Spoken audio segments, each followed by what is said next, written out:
Assalamualaikum warahmatullahi wabarakatuh. Bismillahirrahmanirrahim. Alhamdulillahi rabbil alamin. Allahumma salli wa sallim ala sayyidina Muhammadin wa ala ali sayyidina Muhammad. Nawayna ta'alluma wa ta'alim wa tadhakkara wa tazkir wa naf'a wal intifa' والإفادة والاستفادة والحث على التمسك بكتاب الله وسنة رسول الله والدعاء إلى الهدى والدلالة على الخير ابتغاء وجه الله ومرضاته وقربه وثوابه سبحانه وتعالى. قال المؤلف الإمام الحبيب عبد الله بن حسين بن طاهر في كتاب سلام التوفيق نفعنا الله به وبعلومه وبعلوم سائر الصالحين في دارين آمين إلى أن قال ويجب صرفها إلى من وجد من الفقراء والمساكين والعاملين عليها والمؤلفة قلوبهم في الرقاب والغارمين وفي سبيل الله وابن سبيل ولا يجوز ولا يجزئ صرفها لغيرهم. Alhamdulillah. Yang sama-sama kita hormati para alim ulama, para asatidz, para habaib yang ikut hadir bersama kita. Dan beruntung kita pada kesempatan di malam hari ini kembali dikumpulkan oleh Allah Subhanahu wa taala demi mempelajari ilmu agama Allah Subhanahu wa taala. Dan Al-Faqir mewakili daripada guru kita Al-Habib Alwi bin Abdurrahman Al-Habsyi yang saat ini sedang ada kegiatan di luar kota.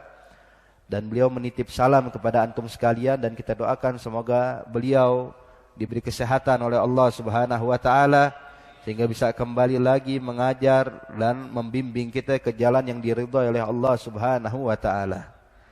Di sini kita memasuki tentang masalah pembagian zakat. Melanjutkan pelajaran beliau. Sebagaimana kita ketahui bahwa zakat hukumnya wajib. Dan dia adalah bagian daripada rukun Islam. Yang mana perintah zakat itu selalu Allah sandingkan dengan perintah solat. Maka di situ ulama menjelaskan bahwa perkara zakat ini sangat penting. Makanya Sayyidina Abu Bakar Siddiq radhiyallahu ta'ala anhu wa ardhah ketika beliau menjabat sebagai khalifah setelah wafatnya Rasulullah, yang dilakukan oleh dia pertama kali adalah memerangi orang-orang yang murtad dan orang-orang yang tidak mau mengeluarkan zakat. Sebab kala itu sebahagian orang-orang Arab beranggapan bahwa zakat ini wajib dikeluarkan pada saat Nabi Muhammad hidup. Dan jikalau Nabi Muhammad wafat maka tidak wajib lagi mengeluarkan zakat. Maka saat itu Sayyidina Abu Bakar Siddiq dia mengumandangkan perang bagi orang yang tidak ingin mengeluarkan zakat. Sehingga Sayyidina Umar ibn al-Khattab, kita tahu Sayyidina Umar orangnya tegas. Sayyidina Abu Bakar Siddiq orangnya lemah lembut. Tapi melihat ketegasan Abu Bakar Siddiq, Sayyidina Umar bingung, saudara sekalian. Sampai didatangi oleh Sayyidina Umar, ya Amir, ya Khalifah Rasulullah, ya Sayyidina Abu Bakar Siddiq, kenapa kau harus merangi orang yang tidak mengeluarkan zakat? Apakah itu tidak berlebihan? Kalau engkau memerangi orang-orang kafir yang memerangi Islam, iya, sebagaimana dilakukan Nabi Muhammad. Jikalau engkau memerangi orang-orang yang murtad keluar dari Islam, itu masih masuk akal.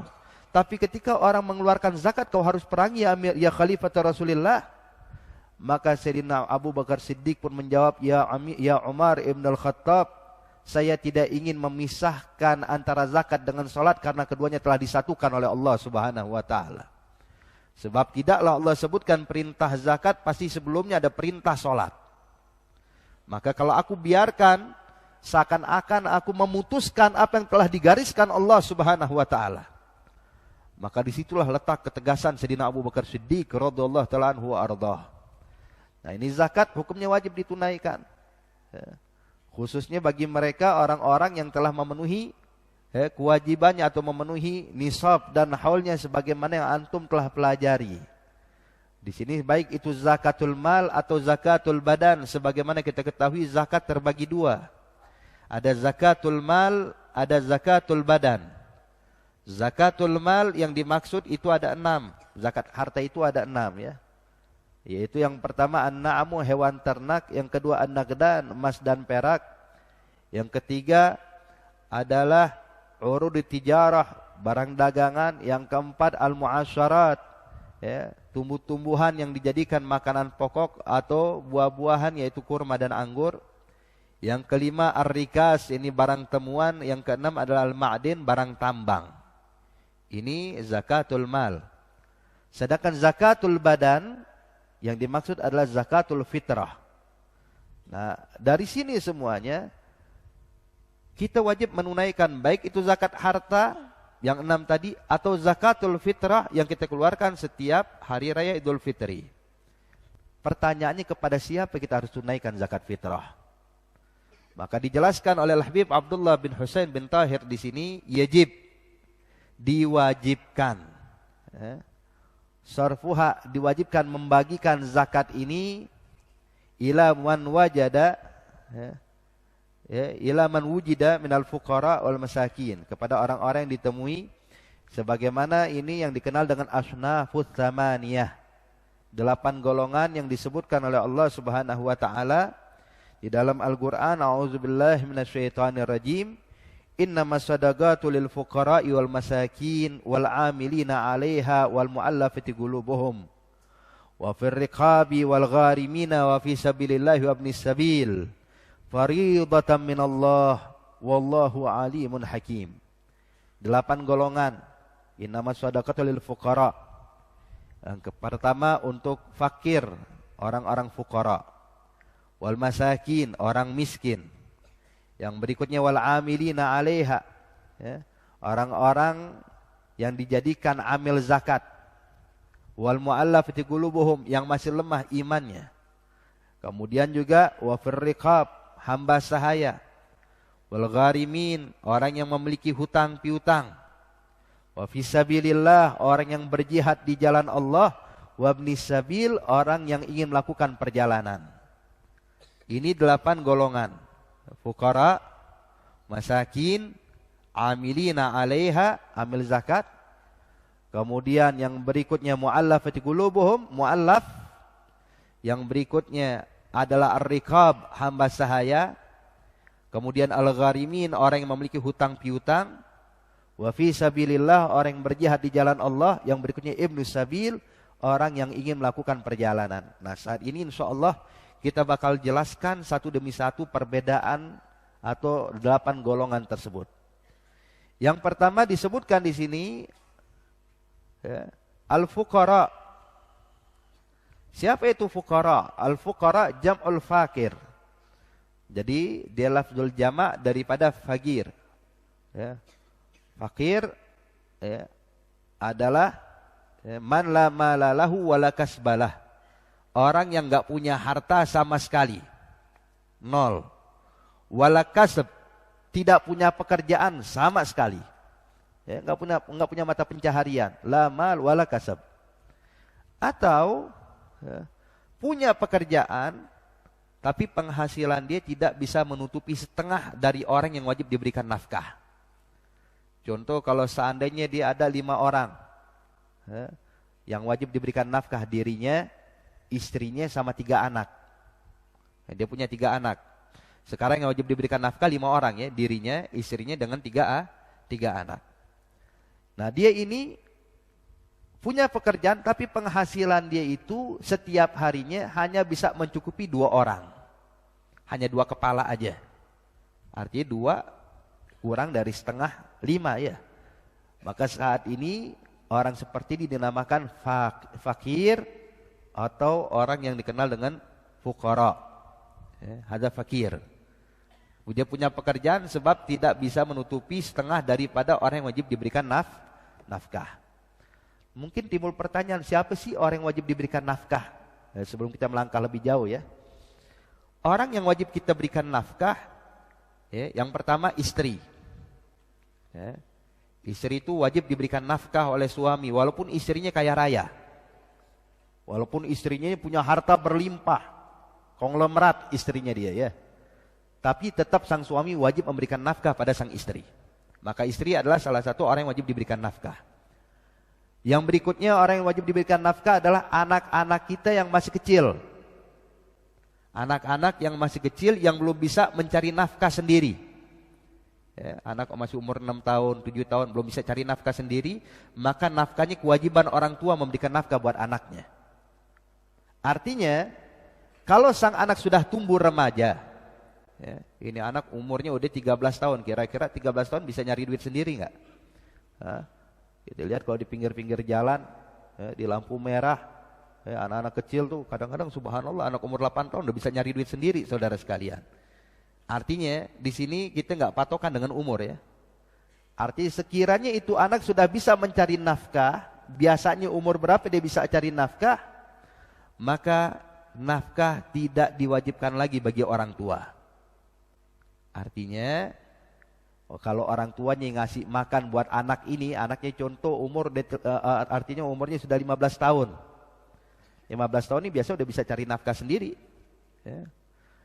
Tapi orang tuanya tetap kasih nafkah dia. Orang tuanya tetap memberikan makan untuk ini anak, memberikan pakaian untuk ini anak. Itu bukan kewajiban, tapi cuman menunjukkan kasih sayang orang tua kepada anaknya. Hanya kebijaksanaan orang tua kepada anak. Tapi nggak wajib. Ya. Jadi yang wajib diberikan nafkah ini anak yang kira-kira belum bisa cari nafkah sendiri. Ini yang kedua. Yang berikutnya yang wajib diberikan nafkah adalah orang tua yang sudah tua renta, yang gak bisa mencari nafkah sendiri. Orang tuanya dia, bapak dan ibunya. Ya. Bapak dan ibu kita wajib gak kita berikan nafkah? Lihat, kalau seandainya orang tua kita sudah gak mampu lagi mencari pekerjaan atau bisa menghidupi dirinya, maka kewajiban anak untuk memberikan nafkah kepada orang tuanya. Tapi kalau orang tuanya masih bisa cari nafkah sendiri, masih bisa bekerja, maka sang anak tidak wajib memberikan nafkah buat bapak ibunya. Cuman sudah sepatutnya kita sebagai anak memberikan sesuatu buat orang tua kita. Cuman kalau dilihat dari segi syarat, apakah wajib? Enggak wajib. Ya. Sebab ini kenapa kita bahas seperti ini? Sebab bakal kita tahu sekarang perbedaan antara fakir dan miskin. Ya. Jadi siapa orang yang wajib diberikan nafkah? Yang pertama adalah istri. Yang kedua anak-anak yang masih kecil yang belum bisa mencari nafkah. Yang ketiga orang tua kita yang sudah tidak mampu lagi mencari harta, mencari nafkah. Yang berikutnya siapa lagi? Yang berikutnya adalah pembantu yang bekerja di rumah kita yang memang dia tidak memiliki apa-apa. Maka sudah kewajiban kita kasih nafkah dia. Kalau dia nggak bisa mendapatkan apa-apa selain penghasilan dari pekerjaan itu. Hakadha. Jadi jelas. Nah sekarang kalau kita udah tahu siapa aja yang wajib diberikan nafkah, maka di sini baru kita bahas siapa itu fakir. Fakir itu adalah orang yang memiliki harta, yang tidak memiliki harta atau tidak memiliki pekerjaan. Kalau toh dia mempunyai pekerjaan, tidak bisa menutupi setengah orang yang wajib diberikan nafkah. Itu fakir. Adapun miskin lebih mendingan dari fakir. Al-miskin adalah orang yang memiliki pekerjaan tapi tidak bisa memenuhi nafkahnya, tidak bisa memenuhi kepada orang yang wajib diberikan nafkah. Ya. Lebih dari setengah tapi nggak seluruhnya. Contoh seperti saya tadi kasih contoh 5 orang yang wajib diberikan nafkah, dirinya, istrinya, 3 anak yang masih kecil-kecil. Sekarang wajib diberikan nafkah 5 orang. Dia punya pekerjaan tapi hanya cukup membuat 4 orang. 4 orang saja nafkah. Maka ini dinamakan miskin. Ya. Jadi miskin lebih mending daripada fakir ya. Fakir artinya lebih rendah. Miskin setengah, tapi nggak bisa menutupi semuanya. Baik, kalau pas buat 5 orang, dia wajib 5 orang yang memberikan nafkah, dirinya, istri sama 3 anak. Dan dia kerja setiap hari alhamdulillah cukup buat 5 orang, hanya cukup buat 5 orang, nggak ada lebihnya. Maka orang ini nggak dibilang miskin, nggak dibilang fakir. Ini orang berkecukupan namanya. Ya. Berarti ini bukan fakir, bukan miskin. Jadi jelas sekarang perbedaan antara fakir dengan miskin. Bukan lihat rumah rewot doang. Wah ini miskin nih, bukan begitu patokannya. Kadang orang punya rumah mewah, cuman miskin. Kenapa? Dia nggak punya pekerjaan. Nggak punya sesuatu yang memberikan nafkah buat keluarganya. Bisa jadi dia termasuk miskin. Nah apalagi di sini kalau kita lihat hadirin, kalau kita baca dan kaji dalam kitab fikih, itu hartanya harus harta yang halal. Pekerjaan yang halal. Kalau pekerjaan yang haram, dihukumkan tetap sebagai miskin. Sebab harta haram tidak dihitung sama syariat. Beb, ini Masya Allah rumahnya mewah. Cuman dia terkenal pemakan riba. Dia ini pemain judi. Dia pemilik kafe, tempat perjudian, tempat minuman keras. Ini hasilnya di rumah yang mewah kayak begini. Dalam syarat tetap miskin nih orang. Hartanya nggak dihitung. Fuqara kasih zakat buat dia. Dan dapat zakat apa ini? Karena ente miskin. Lu saya punya harta. Enggak, harta haram nggak dianggap dalam syariat. Ente dihukumkan nggak punya harta. Ini ambil zakat buat ente. Biar sadar sekali-sekali ketika gituin ya. Biar tahu diri dia. Kata. Jadi intinya nggak dihitung tuh harta yang haram. Jadi jelas ada fakir, ada miskin. Kemudian disebutkan di sini wal amilina 'alaiha. Amil zakat, siapa itu amil zakat? Di sini dijelaskan amil zakat adalah huwa allazi yab'atsuhul imam li akhdhiz zakah. Dia adalah orang yang dipilih oleh imam. Artinya dipilih oleh pemerintah untuk mengumpulkan zakat dan membagikan zakat. Artinya dipilih secara resmi. Jadi kalau yang tidak dipilih secara resmi oleh pemerintah seperti yang ada saat ini di lingkungan kita di masjid musholla, itu kan setiap bulan Ramadan tuh menjelang lebaran banyak tuh amil-amil zakat ya. Mereka bukan amil zakat, mereka panitia zakat. Mereka adalah panitia zakat. Memang secara bahasa kita orang Indonesia bilangnya amil zakat aja semua. Sebenarnya beda. Mereka adalah swadaya masyarakat yang ingin membantu menyalurkan zakat. Tapi nggak dipilih sama pemerintah. Jadi yang namanya amil zakat yang berhak dapat zakat atas nama amil adalah orang yang dipilih oleh pemerintah secara resmi dan tidak digaji. Pemerintah milih dia cuman nggak digaji sama pemerintah. Jadi dia berhak ngambil zakat atas nama amil sesuai kadar gaji yang mesti didapatkan. Tapi kalau pemerintah milih dia, terus digaji lagi sama pemerintah, engkau aku pilih sebagai amil zakat di lingkunganmu dan gaji engkau 1 juta rupiah setiap bulan, ya kasih 1 juta. Maka walaupun dia amil, tapi nggak boleh menerima zakat. Kenapa? Sudah mendapat bayaran. Jadi amil di sini hadirin adalah orang yang dipilih secara resmi oleh pemerintah dan tidak mendapatkan gaji. Maka dia berhak ngambil zakat atas nama amil sesuai kadar gajinya saja. Bukan asobah ntar ya. Ini kadang-kadang dia bukan amil zakat, panitia zakat, cuman maunya asobah. Tahu asobah? Sisanya diambil sama dia. Fuqara masakin dapat 3,5 kilogram atau dapat 3,5 liter. Datang dia panitia bawa 1 karung beras. Nggak boleh. Kalau toh anda amil, ya ente cuman berhak ngambil sesuai kadar sepatutnya ente yang digaji berapa. Nggak boleh sisa dibawa ke rumah. Itu pun kalau ente amil, apalagi kalau bukan amil cuman panitia. Jelas? Jadi amil adalah orang yang dipilih oleh pemerintah, ya, kemudian dia tidak mendapatkan gaji. Jadi intinya yang ada di lingkungan kita ini panitia. Beb, kalau gitu repot dong jadi panitia. Udah capek nggak dapat beras, iya. Udah capek nggak dapat bagian. Nah, makanya di sini begitulah kita kalau pengen cari pahala, jangan tanggung-tanggung. Ya. Jangan nyari pahala kesempatan nih, bukan nyari pahala, nyari beras namanya. Ya. Kenapa? Jadi intinya ente kalau mau khidmah buat agama, jangan ngelihat keuntungan duniawi. Lelahnya kita bakal dibayar sama Allah. Capeknya kita gak bakal dilupakan sama Allah. Ketika kita memikirkan umat Islam bagaimana zakat mereka bisa tersalurkan, arti kita membantu mereka, maka Allah pun juga bakal membantu kita pada saat kita sulit. Jadi jangan cari kesempatan, tapi benar-benar berkhidmat untuk Allah. Dan juga kalau boleh kasih saran, kita sebagai panitia zakat, ya, mungkin kan banyak di antara kita ini jadi panitia zakat setiap tahunnya ya. Panitia zakat hendaknya mereka memberikan penyuluhan kepada masyarakat sebelum waktunya zakat fitrah contohnya. Dari dekat-dekat lebaran tuh udah diumumin terus. Sampaikan ke masyarakat tentang fadilah zakat, fadilah sedekah. Ya. Kemudian juga anjurkan kepada mereka, hei para masyarakat, nih kita ambil zakat para panitia, enggak dibayar. nggak dapetin beras dari kalian karena kita ambil zakat. Tapi ya coba-coba pikirin kita juga dong. Ya. Makanya kita kadang-kadang kalau memberikan penyuluhan kepada masyarakat kita bilang, ya, bukan kita belain panitia ya, artinya biar orang pada mikir juga, panitia capek, siang malam jagain beras kita. Ente bawa beras kan gak langsung dibagi, disimpan dulu sama panitia, dijagain takut hilang. Ya. Ditulis, ditungguin tuh beras. Ya. Dia sepanjang hari tuh nungguin kapan ada orang datang mau naruh zakat. Ya. Ditungguin di masjid silih berganti. Maka hendaknya kita juga sebagai masyarakat tahu diri.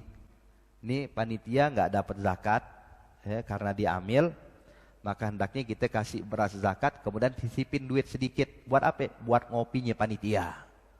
Kan enak kayak begitu. Ya. Zakat tersalurkan dengan benar, panitia pun juga semangat kerjanya. Ya. Ini enggak, udah nggak dikasih apa-apa, terus diomongin lagi setelah zakat. Wah, ini panitia zakat makan zakat terus. Ya, beras kita diembat sama dia. Nah, ente nggak peduli sama dia. Makanya untuk mengurangi hal-hal tersebut, kita perlu kerjasama antara panitia dengan masyarakat. Ya, jadi nggak jadi masalah, bukan hal yang tabu. Ya, kalau seandainya ada ketua panitia menyampaikan kepada masyarakat untuk membantu juga buat para panitia ini. Ya, jadi panitia nggak boleh ngambil dari barang zakat tersebut atas nama amil. B, panitianya miskin. Oh boleh karena dia miskin.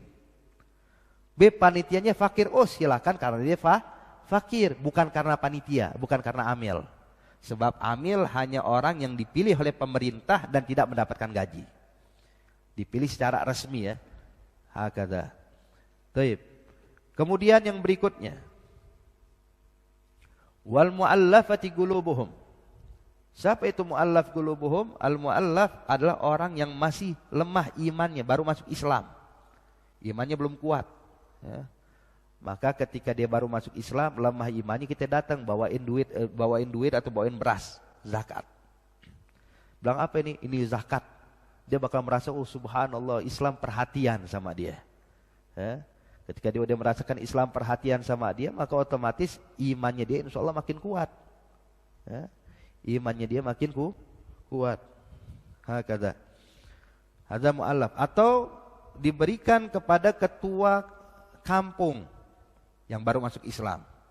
Yang mana di kampung tersebut ya, banyak orang-orang yang masih belum masuk Islam. Maka diberikan kepada ketua kampung ini atau kepala suku, diberikan kepada dia. Ketika dia mendapatkan, maka dia bakal menyuruh orang-orangnya atau mengajak orang masyarakatnya untuk memeluk Islam. Maka kasih juga kepada dia. Ya, zakat untuk menguatkan iman. Baik. Yang berikutnya wafir rigab, hamba sahaya. Nah, yang dimaksud dengan hamba sahaya ini siapa ya? Hamba sahaya ini banyak. Budak itu banyak pembagian ya. Ya. Ada muba'ad, ada mukatab, ada qain, ada mustawladah. Itu macam-macam nama budak, jenis-jenisnya perbudakan. Kalau muba'ad artinya adalah satu budak yang dimiliki oleh dua orang. Jadi dua orang patungan beli budak satu. Ada budak harganya 1 juta rupiah, anda cuma punya duit 500 ribu. Anda ajak teman-temannya, yuk kita patungan buat beli itu budak. Terus gimana cara mainnya? Udah, kalau kita udah beli ini budak biar kerja sehari di rumah saya, sehari di rumah ente. Maka ini budak sehari di rumah kita, sehari di rumah yang satunya. Begitu tiap hari. Ini namanya muba'ad. Ya, muba'ad artinya setengah-setengah, sebagian. Terserah mau setengah-setengah, sepertiga, artinya dimiliki satu orang budak dimiliki oleh beberapa orang, itu namanya muba'ad. Ya, atau mustarak afwan. Ada budak mustarak afwan. Muba'ad itu adalah ya, ketika dimiliki oleh dua orang tadi, ya, satu budak dimiliki oleh dua orang, cuman yang satu memerdekakannya. Ya, kan tadi ini budak satu buat punya dua orang. Punya si A dengan punya si B. Si A bilang kepada ini budak, budak, bagian aneh merdekakan ente. Ya, kan tadi budak kan sehari kerja di sini, sehari kerja di rumah satunya. Pas bang, ente aneh merdekakan. Berarti nggak merdeka 100%, cuman merdeka 50%. Jadi sehari yang tadinya ke rumah aneh, udah nggak perlu lagi, udah merdeka dia. Tapi besok tetap kerja sama orang yang satunya. Jadi setengah merdeka, setengah budak. Ada muba'ad namanya. Ada juga qin. Kalau qin itu budak yang memang benar dia itu budak 100% budak udah milik satu orang. Ada qin. Kemudian ada yang namanya mustauladah. Mustauladah ini adalah budak perempuan yang digauli oleh tuannya dan memiliki anak. Ya. Seorang budak perempuan yang digauli oleh tuannya dan memiliki anak, maka sang wanita ini, sang budak perempuan ini hukumnya mustauladah atau dikenal dengan ummul walad. Ya. Anaknya merdeka, anak tuannya. Ya, jadi maka ini sesuai hadis yang disebutkan oleh Rasulullah, tanda hari kiamat antara antalidal amatu rabbataha. Seorang budak perempuan akan melahirkan tuannya, yaitu tuh mustauladah. Ya. Apa hukumnya mustauladah? Mustauladah hukumnya kalau seandainya tuannya meninggal dunia langsung merdeka dengan sendirinya. Bukan warisan. Jadi begitu tuannya meninggal otomatis langsung merdeka. Ada mustauladah. Yang berikutnya ada yang namanya mukatab. Mukatab ini adalah seorang budak yang disampaikan oleh tuannya, "Hei budakku, kalau engkau bisa memberikan aku uang sekian dalam tempo 2 minggu atau dalam tempo 2 bulan, maka engkau merdeka." Artinya dijanjikan atau ditaklikkan kemerdekaannya dengan membayar uang. Maka budak ini pun mencari duit tuh. Dilepas sama tuannya, dikasih kesempatan, kebebasan untuk mencari nafkah untuk membayar dirinya. Begitu dia udah bisa bayar dalam tempo yang ditentukan, baru dihukumkan sang budak itu merdeka. Ini namanya mukatab. Nah, siapa budak yang berhak menerima zakat? Hamba sahaya yang berhak menerima zakat dari sekian budak yang tadi kita sebutkan, cuman mukatab. Hanya mukatab dia yang berhak menerima zakat. Kenapa menerima zakat, Beb? Biar membantu proses kemerdekaan ini budak. Biar dia bisa memerdekakan dirinya. Jadi kita bantu dengan zakat, sehingga dia bisa dapatkan uang, dia beli dirinya kepada tuannya, dibayar kepada tuannya, sehingga dia pun merdeka. Maka itulah budak yang berhak menerima zakat. Jadi enggak semua budak yang terima zakat ya, tapi mukatab. Hakadha. Taib. Wal gharimin, orang yang berhutang. Wah, ini banyak nih. Banyak. Ya. Sekarang siapa yang enggak bisa selamat dari hutang ya? Semuanya pada punya hutang. Hatta orang kaya punya hutang. Ya. Orang punya harta, punya hutang pasti dia. Ya. Pedagang yang maju, punya hutang dia. Artinya gharimin. Ya. Orang yang memiliki hutang. Ya. Nah, ini orang yang memiliki hutang, ya, itu adalah orang yang berhutang bukan dengan tujuan maksiat. Ya. Yang berhutang bukan dengan tujuan maksiat, maka dia berhak menerima zakat. Siapapun dia. Ya, siapapun dia. Nah, jadi kalau ente ada orang berhutang untuk kredit motor, ya, banyak nggak? Banyak ya. Untuk bayar rumah, kredit rumah, hutang, pokoknya walhasil hutang apapun itu, ya, maka mereka termasuk gharimin, ya, orang yang berhutang, selagi bukan untuk tujuan maksiat. Kalau hutangnya untuk tujuan maksiat nggak boleh nerima zakat. Minjam duit dong buat apa? Buat modal judi nih. Ya nggak boleh. Nggak berhak menerima zakat orang kayak begini, berhutang karena untuk urusan haram. Minjam duit dong buat apa ya? Buat beli minuman keras. Maka orang kayak begini dia tidak boleh menerima zakat walaupun dia berhutang.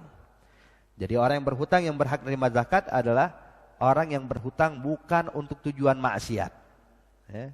Selagi bukan tujuan maksiat maka dia berhak untuk menerima zakat biar dia bisa melunaskan hutangnya. Hakadha. Taib. Tapi kalau ada orang berhutang dulunya, berhutang untuk modal judi. Biasa orang kalau dia main judi itu kayak orang kecanduan ya. Main judi kalah, minjam duit lagi, kalah lagi, minjam duit lagi, kalah lagi. Ya. Terakhir udah mentok baru taubat dia. Tubna ilallah. Nah, begitu dia udah tobat baru boleh nerima zakat walaupun dia ngutangnya untuk tujuan maksiat, tapi begitu dia tobat maka boleh kita bantu dia dengan zakat. Tapi selagi dia belum tobat nggak boleh nerima zakat sama sekali karena hutang piutang. Hakadha. Taib. Dan ingat di sini hadirin, di sini al-gharimin. Al-gharimin kalau kita artikan huwa man istadana fi ghairil ma'siyah. Ya. Jadi adalah orang yang berhutang bukan untuk tujuan maksiat. Di sini ingat seseorang yang berhutang. Ini juga kadang-kadang banyak kita salah mengartikan. Masjid lagi dibangun. Ya. Atau nih Habib Alwi lagi bangun pondok pesantren. Orang lagi bangun mau ngerapiin masjid, ngerapiin musola, mau pelebaran masjid, pelebaran musola. Kadang-kadang kan dia nggak bisa langsung bayar cash. Dia mesti ngutang dulu kemana namanya ke material ya untuk datengin barang. Kadang belum bisa dibayar langsung. Termasuk gharimin nggak masjid? Nggak. Masjid nggak termasuk gharimin. Jadi nggak boleh nerima zakat. Masjid nerima zakat karena berhutang. Ingat di sini gharimin itu siapa? Seseorang. Masjid bukan seseorang. Jadi gimana ya Beb? Artinya susah dong. Nggak usah susah-susah. Ente kalau mau, kalau pengen dapat zakat, ya ente berhutang atas nama diri ente nanti buat pembangunan masjid. Jadi berhutang satu orang ke material. Siapa yang ininya masjid? Jangan masjid, aneh. Panitia masjid aneh, ketuanya. Tulis nama aneh. Jadi aneh yang berhutang, yang mana nanti buat pembangunan masjid. Maka siapa yang menerima zakat? Ya dia nih yang berhutang. Dia dapat zakat untuk membayarkan utangnya yang untuk pembangunan masjid. Jadi harus seseorang, nggak boleh masjidnya, bangunannya yang berhutang. Sebab kadang-kadang nih buat apa? Menerima zakat Masjid Al-Ikhlas. Jadi Masjid Al-Ikhlas dapat zakat. Kenapa? Sebab Masjid Al-Ikhlas utangnya banyak. Nggak boleh. Nggak boleh dia dapat bagian dari zakat sebab bukan seseorang. Al-gharimin syaratnya harus seseorang. Taib. Kemudian wa fi sabilillah. Nah ini juga banyak nih. Wa fi sabilillah adalah orang yang berjihad di jalan Allah memerangi orang-orang kafir harbi. Maka di sini perhatikan pengertian fi sabilillah. Wahum al-ghuzah. Orang yang berperang. Alladzina la rizqa lahum, yang mana mereka berperang cuma-cuma, nggak dibayar. Mereka tentara serdadu yang dipilih oleh pemerintah, cuma nggak dibayar, nggak digaji oleh pemerintah. Kemudian fil fai'i, ya, tidak mendapatkan bagian daripada fai'. Yu'tuna walau ma'aghinahum yu'til ghazi qadar hajatih. Maka dia berhak mendapatkan bagian daripada zakat kadar uang yang harus dibayarkan untuk mereka. Kadar gajinya berapa? Kadar gajinya aja berapa, kasih kepada itu orang, walaupun dia orang kaya. Walaupun dia orang kaya. Hadza fisabilillah. Walaupun ada pendapat seperti Al-Imam Syekh Ibn Ghafal, Syekhul Ghafal, ulama madhab Syafi'i. Ulama madhab Syafi'i. Beliau berpendapat dikutip dalam kitabnya. Ingat di sini beliau mengutip dalam kitabnya waqala al-fuqaha. Dikatakan sama beliau berkata ahli fikih. Imam Ghafal bilang berkata ahli fikih. Berarti bukan pendapatnya dia. Dia cuma meriwayatkan. Imam Ghafal tidak berpendapat tapi dia meriwayatkan qala al-fuqaha. Berkata ahli fikih, la ba's, tidak jadi masalah kalau diberikan juga kepada seorang ulama, seorang yang memiliki bagian penting dalam menyebarkan agama Allah dan lain-lainnya. Di sini hadirin ingat, seluruh ulama, bahkan seluruh ahli tafsir kalau kita kaji dalam surah Taubah yang menjelaskan siapa itu fisabilillah, semua menyatakan berpendapat mereka adalah al-ghuzah, orang yang berperang melawan orang-orang kafir harbi. Yang berperang. Semua ahli tafsir. Jadi yang mengatakan ini dalam kitabnya Imam Ghafal itu pun riwayat dia kepada ucapan fuqaha. Siapa fuqahanya? Enggak disebutkan di situ. Tidak disebutkan apakah Syekh Fulani ataukah Syekh Fulani, enggak disebutkan. Cuman ghalal fuqaha. Maka di sini alal mu'tamad, pendapat yang paling kuat dalam mazhab Syafi'i, Yang dimaksudkan dengan fisabilillah adalah hanyalah orang-orang yang berperang melawan orang-orang kafir harbi. Ini jelas ya, ucapan Imam Syafi'i, begitu juga para ulama-ulama setelahnya, Al-Imam Nawawi dan selanjutnya, mereka menyatakan mereka adalah al-ghuza fisabilillah. Tapi ucapan Ghafal ini ketika dia meriwayatkan nggak tahu siapa yang dimaksud dengan fuqaha itu. Maka kalau ingin lebih aman, lebih jelas, lebih baik ikuti pendapat yang mu'tamad, pendapat yang paling kuat. Ya, fisabilillah adalah orang yang berperang melawan orang-orang kafir harbi, berjihad di medan perang dan mereka pun tidak digaji. Mereka pun tidak digaji, maka mereka mendapatkan bagian daripada sesuai kadar gaji yang mestinya mereka dapatkan. Itu pun juga yang dimaksud dengan fisabilillah adalah para serdadu yang memang udah di terdaftar, mereka serdadu, bukan swadaya, bukan orang sukarelawan. Kalau sukarelawan tidak termasuk fisabilillah walaupun mereka berjihad di jalan Allah. Sebab mereka akan mendapatkan bagian nanti dari ghanimah atau fai. Mereka akan dapat bagian dari itu. Tapi yang dimaksud dengan fisabilillah adalah para serdadu yang memang sudah terdaftar secara resmi. Mereka prajurit, tapi tidak digaji karena saat itu mungkin lagi perang, ya mungkin nggak ada gaji di situ. Maka di situ mereka berhak mendapatkan daripada bagian zakat. Hakadha. Wa ibnu sabil, yang dimaksud ibnu sabil adalah orang-orang yang ingin melakukan perjalanan. Cuman kehabisan ongkos. Mau mudik, duit kurang. Maka mereka juga termasuk daripada ibnu sabil. Jadi orang yang ingin melakukan safaruhu li ghairi ma'siyah. Tapi ingat, perjalanan bukan untuk maksiat. Kalau perjalanan maksiat nggak boleh. Maka di sini yang dimaksud dengan ibnu sabil, wa man ansa'a safaran mubahan, orang yang berniat melakukan perjalanan yang mubah. Sebab ada perjalanan maksiat. Ya, ada safarul maksiyah. Man ansa'a safaruhu li ma'siyatin, yang memasang niat atau memulai perjalanannya untuk bermaksiat. Dari sini mau kemana? Mau ke Surabaya, mau ngapain? Mau main judi di sana. Ada nggak boleh, nggak berhak mendapatkan zakat. Tidak termasuk ibnu sabil, walaupun dia terlantar di tengah jalan. Tidak dimasukkan ibnu sabil. Kenapa? Sebab ansa'a safaruhu li ma'siyah. Jadi di sini syaratnya man ansa'a safaruhu li mubahan. Perkara yang mubah, baik dia untuk silaturahmi, untuk berdagang, untuk jalan-jalan, pokoknya selagi bukan maksiat, mereka berhak mendapatkan zakat karena ibnu sabil, sebab mereka tidak memiliki harta untuk menyampaikan diri mereka ke tempat tujuannya. Hakaja. Taib. Jadi intinya ini 8 golongan ya. Yang pertama fuqara, masakin, amilina 'alaiha, muallaf, riqab, gharimin fisabilillah, ibn sabil. Thamaniya asnafiz zakah. Taib. Beb, seorang anak yatim berhak tak menerima zakat? Ada janda, Beb, boleh nggak dia menerima zakat? Ada guru ngaji, boleh nggak menerima zakat? Dijelaskan hadirin, selagi tidak termasuk yang 8 golongan ini maka tidak boleh menerima zakat. Beb, yatim tapi miskin, dia berhak karena miskinnya, bukan karena yatimnya. Beb, janda fakir, nggak punya harta sama sekali, berhak menerima zakat karena fakirnya, bukan karena jandanya.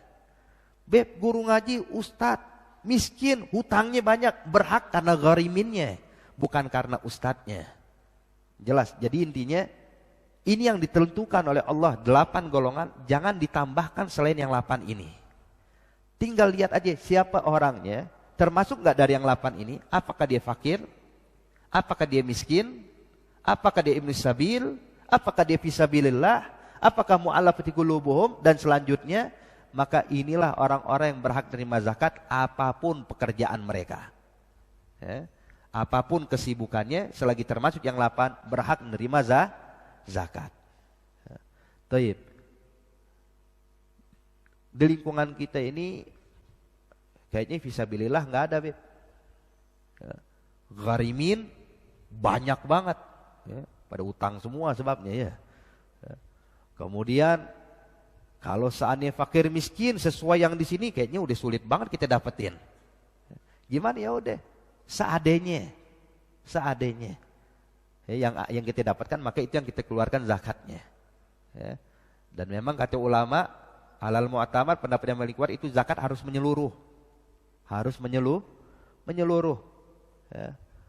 Ketika harus menyeluruh ini cuman ada pendapat sebagian ulama cukup paling tidak 3 golongan saja. Salah satu asnaf.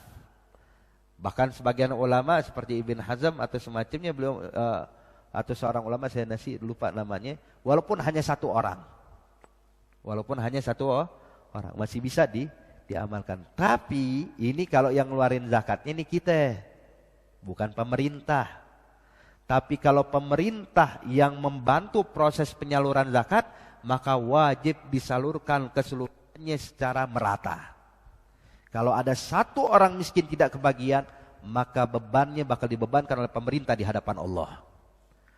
Makanya dulu ulama-ulama kita ini paling gak suka pemerintah ikut campur urusan zakat. Paling gak suka, kenapa? Kasihan. Bukan benci sama pemerintah, kasihan sama pemerintah. Ente gak tahu nih urusan besar loh di hadapan Allah. Kalau pemerintah sudah ikut campur urusan zakat, berarti dia harus menyalurkan secara merata. Kalau ada yang gak kebagian, maka haram bagi pemerintah itu. Makanya alhamdulillah di lingkungan kita, itu masyarakat, swadaya masyarakat yang menyalurkan. Jadi kalau saat ini ada pihak pemerintahan, bisa kita nasihatin, Bapak kalau ikut campur urusan zakat, maka bebannya berat. Mendingan kita ini masyarakat, dari masyarakat ke masyarakat lebih aman. Bapak bersih di hadapan Allah. Tapi kalau seandainya Bapak ikut campur dalam urusan zakat, maka Bapak siap tanggung gak kalau ada 5 orang fakir miskin gak kebagian? Kalau ada gharimin gak kedapatan? Tanggungannya nanti di akhirat bakal dituntut nanti di hadapan Allah Subhanahu wa taala. Makanya ulama-ulama kita ini bukan karena gak suka pemerintah ikut campur urusan zakat, sebab khawatir dan kasihan sama mereka. Cuman kalau gak mau dikasihani ini urusan mereka. Urusan mereka sama Allah nantinya. Yang penting kita sampaikan, artinya biar aman semuanya. Jadi ini kalau seandainya pemerintah itu, maka dihukumkan wajib kata ulama. Kalau pemerintah yang ikut campur menyalurkan zakat, maka wajib disalurkan secara merata, tidak boleh satu pun tertinggal. Tapi kalau dari kita ke kita, dari masyarakat ke masyarakat, maka kalau ada yang satu tertinggal gak jadi masalah. Walaupun sebaiknya kita merata, ini yang paling afdol. Cuman kalau nggak bisa, sesuai kadar kemampuan kita. Taib. Kemudian perlu kita bahas juga hadirin, biasanya nih, itu kalau dia mau masuk Lebaran, datang orang-orang nih keliling, fuqara masakin, minta zakat sama kita. Kadang keliling, tolong Pak zakatnya. Banyak kadang-kadang udah mau Lebaran ini rame. Orang-orang gak pernah kita lihat sebelumnya muncul semua tuh. Bawa karung, bawa gerobak, minta zakat sama kita. Gimana sekarang Beb? Kita gak tahu nih fakir miskin. Apakah dia fakir, apakah dia miskin?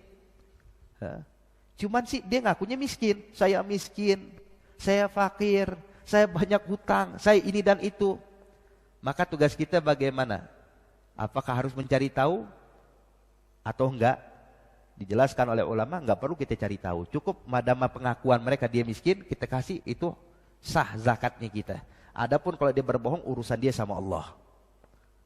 Jadi kita nggak dipaksa dalam Islam ini untuk mencari tahu secara detail, benar gak miskin dia, benar gak fakir, hutangnya dia berapa, nggak perlu. Begitu juga amil ini para panitia zakat kan kadang dia udah ngedata tuh.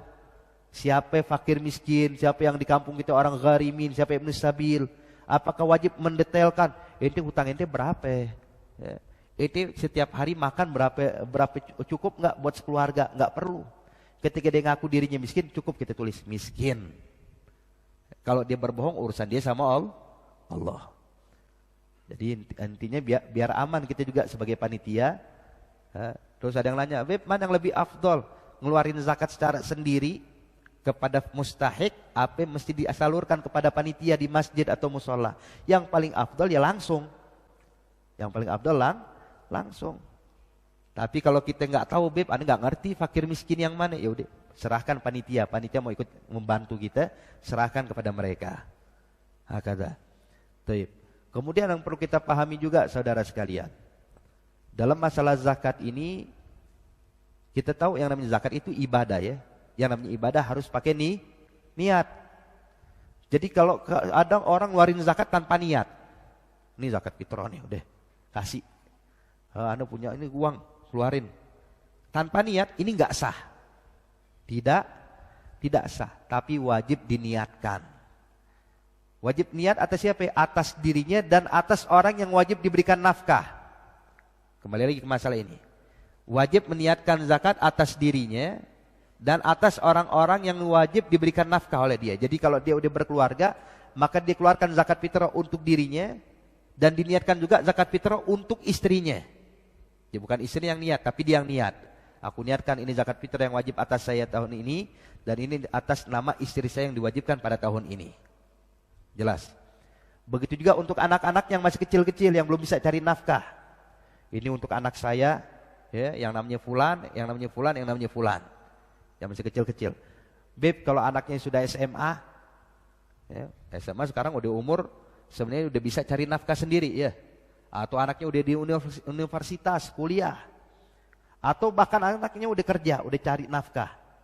Maka sekarang orang tua nggak boleh meniatkan atas nama anak yang sudah bisa cari nafkah.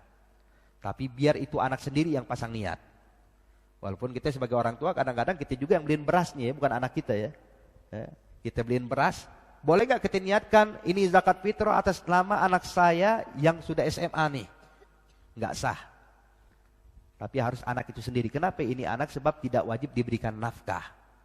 Yang wajib diberikan nafkah itu anak yang belum bisa cari nafkah. Tapi kalau udah SMA, udah universitas, bahkan udah bekerja, maka harus dia sendiri yang pasang niat. Atau kalau dia nggak ngerti, udah wakilin ke abah, ntar abah yang niatin. Jadi berasnya bilang, iya bah, ini aneh niatin, aneh wakilkan ke abah untuk niatin zakat fitrah saya. Baru boleh kita niatkan. Tapi kalau nggak ada taukil atau tidak ada izin dari anak-anak tersebut, maka kita nggak boleh meniatkan atas nama mereka. Kenapa? Sebab mereka sudah tidak wajib lagi diberikan nafkah. Cuman kita sebagai orang tua tetap kita kasih nafkah ya, cuman bukan kewajiban. Itu sebagai rasa sayang kita kepada anak saja kita keluarkan nafkah buat anak kita, cuman bukan kewajiban. Makanya di sini zakat fitrah harus diniatkan atas dirinya dan atas orang-orang yang wajib diberikan nafkah. Ini perlu kita garis bawahi, yang wajib diberikan nafkah. Jadi kalau yang tidak wajib lagi diberikan nafkah itu urusan mereka yang pasang niat atau diwakilkan kepada kita. Tayyib. Kemudian juga yang selanjutnya hadirin, yang terakhir nih, mumpung masalah zakat ya. Mumpung masalah zakat. Itu zakat itu harus dikeluarkan sesuai dengan harta yang kita miliki kecuali urud tijarah. Urut tijarah itu kita keluarkan pakai qimah. Tapi kalau zakat emas ya dengan emas, zakat perak dengan perak, zakat tumbuh-tumbuhan dengan tumbuh-tumbuhan. Tapi kalau zakat dagangan ya baru pakai uang, pakai qimah. Jelas. Kalau zakat fitrah harus pakai beras dalam mazhab Syafi'i. Bahkan mazhab Maliki dan juga mazhab Hambali. Ketiga mazhab ini mewajibkan mengeluarkan zakat fitrah pakai beras, makanan pokok, bukan dengan uang. Jelas, bukan dengan uang. Jadi barang siapa yang mengeluarkan zakat fitrah pakai uang dalam mazhab Syafi'i enggak sah. Tidak sah. Dan kita tahu disebutkan di dalam hadis, barang siapa yang berpuasa Ramadan kemudian zakat fitrahnya tidak tersalurkan dengan benar, maka pahala puasanya menggantung antara langit dengan bumi, belum diterima sama Allah. Sampai ditunaikan secara sah baru diterima oleh Allah. Adapun mazhab yang membolehkan memakai uang di zakat fitrah hanyalah mazhab Abu Hanifah. Hanya mazhab Abu Hanifah. Nah, Abu Hanifah ini saudara sekalian, beliau punya pendapat kadar sok yang wajib dikeluarkan zakatnya itu hitungannya beda dengan hitungan mazhab Syafi'i. Mazhab Syafi'i ini kurang lebih 3,5 liter beras. Nah, mazhab Abu Hanifah hitungannya itu lebih dari 3,5 liter, kurang lebih sampai 5 liter beras, kurang lebih. Nah, barang siapa yang mengeluarkan zakat fitrah dengan uang, kadarnya kadar 3,5 liter, menurut mazhab Syafi'i enggak sah, menurut mazhab Abu Hanifah pun juga enggak sah. Nggak tahu ngikutin mazhab mana dia. Maka di sini perlu kita pahami benar-benar saudara sekalian. Jadi intinya harus kita anjurkan keluarkan zakat fitrah dengan beras, bukan pakai uang. Zaman sekarang banyak orang bilang, "Beb, itu orang miskin kalau dikasih beras mulu, mau beli lauknya gimana dia? Lu kenapa ngurusin ente?" Urusan lauknya insya Allah kasih rezeki buat dia. Lagian kalau ente kasih duit sama kasih beras, mana yang tahan lama? Beras apa duit? Kalau saya mau tanya, kalau dikasih beras biasa berapa liter? Biasa berapa liter ya Haji Zaini? 5 liter. 3,5 liter buat fakir miskin. Kalau pakai duit berapa ya dikasihnya? 50.000, 70.000. 3,5 liter sama 70.000. Tahan lama yang mana? Nih ada duit 70.000, yang orang kedua kasih beras 3,5 liter. 3,5 liter dimakan hari habis nggak? Enggak. 70.000 dimakan sehari habis nggak? Habis. Mana yang tahan lama? Maka disitulah di sini hendaknya kita berikan beras, bukan uang. Terus gimana Beb? Fukor miskin senang kalau dikasih duit. Nah kalau senang kita anjurkan ke masyarakat, masyarakat zakat fitrah harus pakai beras. Mau nggak dapat pahala lebih? Sedekah nih buat fakir miskin. Jadi zakat beras disalurkan, tambahin duit 10.000 rupiah. Buat apa? Buat fukor masakin, buat beli lauk. Bisa. Seneng banget fakir miskin udah dapat beras, dapat duit. Ini kadang-kadang orang nih bukan karena mau ngikutin mazhab Abu Hanifah, dia juga nggak tahu Abu Hanifah membolehkan atau enggak. Cuman orang karena malas bawa beras dari rumah ke masjid, wah berat banget, bawa duit aja udah. Jadi bukan gara-gara ngikutin mazhab, tapi karena malas bawa beras. Kayaknya ngangkat beras 10 liter beratnya bukan main, lo nggak tahu dia ngangkat dosanya berat nanti di akhirat kelak. Bawa beras. Kalau nggak mau juga ya panitia aturlah. Ada cara mainnya nanti. Jadi panitia bisa mengelola beras, disiapkan beras. Jadi begitu orang datang bawa duit, saya mau ngeluarin zakat fitrah saya pakai duit. Sebentar. Itu ada yang jual beras. Panitia ada yang jual beras, ente ke panitia beli beras. Ente nggak usah bawa dari rumah. Nih di depan masjid ada. Ente tinggal bawa dari depan masjid ke masjid. Jadi dia beli dari panitia, datang bawa beras ke kita, diniatkan sah zakatnya. Panitia juga dapat untung banyak ya urusannya. Dijual beras, jual beras boleh nggak nyari untung? Boleh. Maka di sini hadirin yang dimuliakan Allah, sebenarnya agama Islam ini mudah, cuman jangan diremehin. Jangan diremehin. Agama Islam tuh nggak berat, nggak susah. Agama Islam tuh berat bagi orang yang memang malas menjalankan syariat Islam. Bagi orang yang sungguh-sungguh menjalankan syariat Islam, Allah bakal kasih di kemudahan. Maka oleh karena itu hadirin, ini insya Allah pelajaran kita tentang masalah zakat ini bisa bermanfaat dan kita bisa memperbaiki pembagian zakat untuk yang akan datang. Kita salurkan kepada para mustahiknya dengan cara yang diajarkan dalam Islam, diajarkan oleh syariat Allah Subhanahu wa taala, sehingga amal zakat kita diterima oleh Allah dan sah di hadapan Allah, dan amal ibadah kita semua diterima oleh Allah Subhanahu wa taala. Amin ya rabbal alamin birahmatika ya arhamar rahimin. Al-Fatihah. Allah yanzur ilaina kum bi anna rahmanallahu ta'ala yuhawil ahwalina al-ahsanal ahwal